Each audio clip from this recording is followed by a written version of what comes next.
माझे नाव समर्थ मारुती सुरेश आहे. माझ्या शाळेचे नाव जिल्हा परिषद प्राथमिक शाळा कोल्हापूर वर्ग 3. आता आपण एक छोटासा प्रयोग करून बघणार आहोत. आता हे काचेचा ग्लास आहे.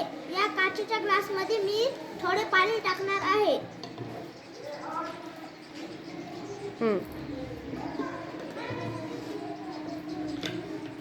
आता काही दगड टाकणार आहे.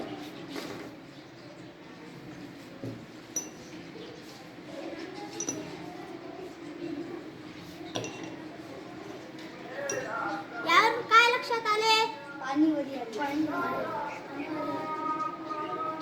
यावरून काय लक्षात आले?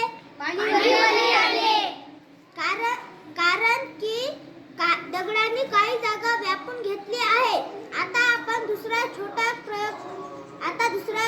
प्रयोग करून बघणार आहोत. पाणी टाक थोडंसं.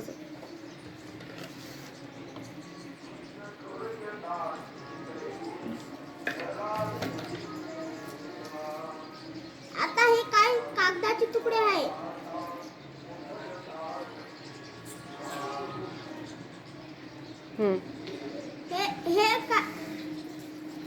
हे खाली काढून गेले नसतील बरं.